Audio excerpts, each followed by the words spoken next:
Real zeros of polynomial functions. It can be shown that for a polynomial function f of degree n, the following statements are true. The function f has at most n real zeros, meaning whatever n is, again, in this section, n represents the degree of the polynomial or the highest exponent. So it's saying that whatever the degree is, that function has that at most or the maximum amount of zeros would be n, whatever that degree was. So and then let's go ahead and cover number 2. The graph of f has at most n minus 1 turning points. So here's what that means. Let's rewrite a back over. Negative x cubed plus 4x.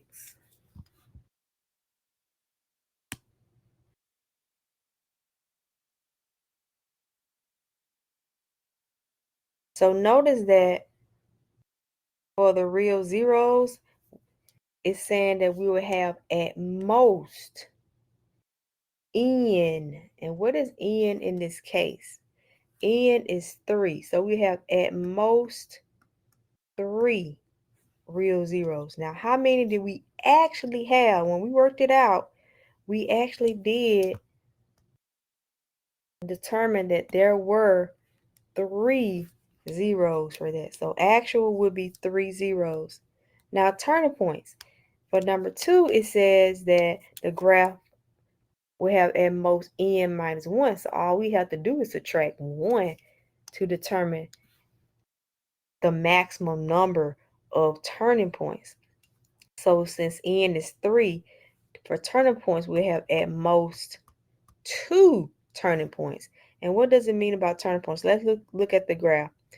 If we trace this graph from left to right, we are decreasing, and then we turned 1 time, and increasing, then we turned 2 times, and we're decreasing. So there were actually two turning points for that particular graph.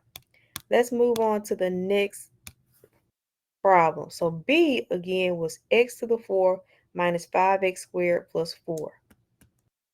X to the 4 minus 5x squared plus 4. All right, so according to this theorem over here, the function f has at most n real zeros. So we will have at most here, what is n? 4. Now, how many real zeros did we actually find? For B, we did determine that we had actually 4 zeros. So actual will be 4. Turning points would be at most n minus 1. So that would be 4 minus 1, which is 3. And to actually determine the number of turning points, look at the graph.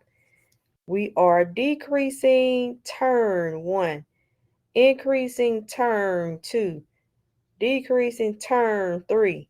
So there were actually 3 turning points. So everything is sort of lining up right now.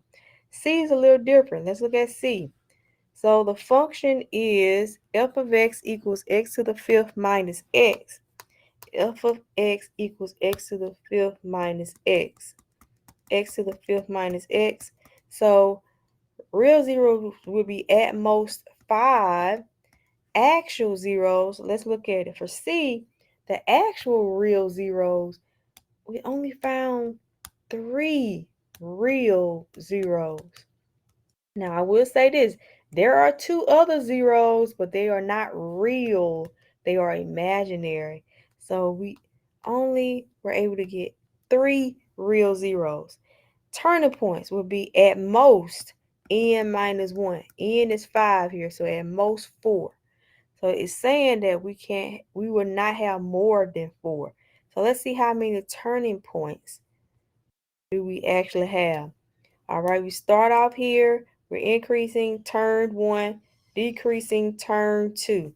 So there our actual number of turning points would be 2 turning points. But again, this is at most, meaning the maximum. It could be 0 up to that number. So anything between, just not over that number. Let's look at this box here. Real zeros are polynomial functions. When f is a polynomial function and a is a real number, the following statements are equivalent. X equals a is a zero of the function. X equals a is a solution of the polynomial equation. F of x equals 0. X minus a is a factor of the polynomial f of x, and a0 is an x-intercept of the graph of f. So we kind of discussed the number 1, number 4 already, that you can write the 0 as, for example, x equals 0, but you write the x-intercept as 0, 0. You write the 0 as x equals -2. You write the x-intercept as -2, 0. You write the 0 as x equals 2, but you write the x-intercept as 2, 0.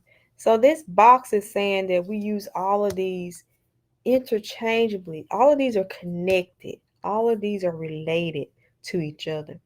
All right. So we say that x equals x is 0, but guess what? That's the same thing as saying that x equals a is a solution.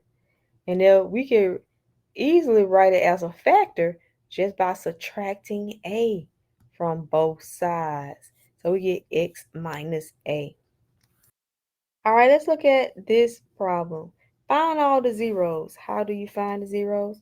Well, we set the function to 0, right? And then we factor. For the most part, we factor. We'll take out a -2x squared, and that'll be x squared minus 1 equals 0.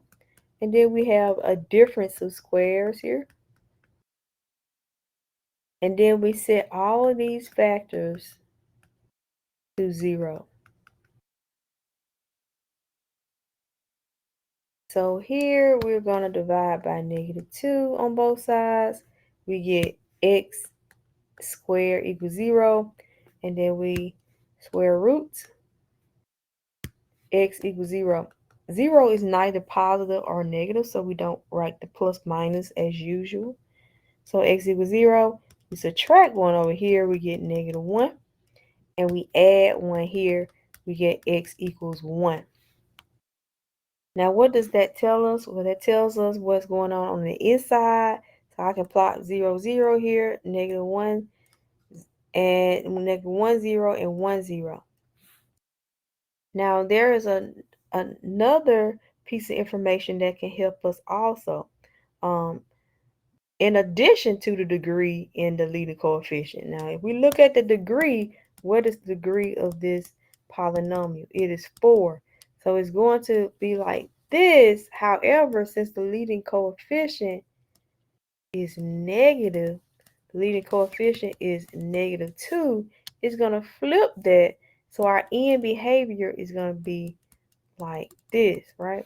So I know that in the end, it's going to be doing something like this on the end.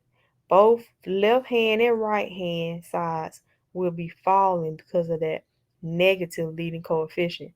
But this repeated 0 box gives us even more information. It tells us whether or not on the inside, whether our function will cross the x-axis or will it touch the x-axis and not cross it? And that is determined by the multiplicity of the factor. So, for example, let's look at this factor x plus 1.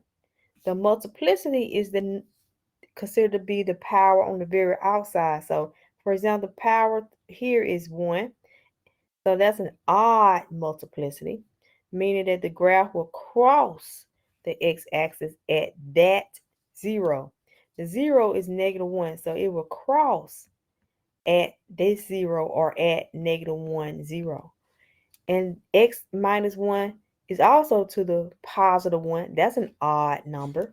So this will also cross at 1, 0. So, however, for -2x squared, that's like if it was written x minus 0 squared. So the k here is 2. That is an even number. So that k is an even number. So we say that's an even multiplicity. So for number 2, when k is even, the graph touches the x-axis at that particular 0, which is 0, 0. all right, 0, 0, it would touch at 0, 0. So what is it saying? It will cross -1, all right, but at 0, 0, it will kind of bounce off it or touch it, but it won't go through. It won't cross the x-axis. And then for 1, it will cross it again. All right, so from this repeated zeros box, we can learn that a particular point a function will cross the x-axis or not, depending on the multiplicity of that factor.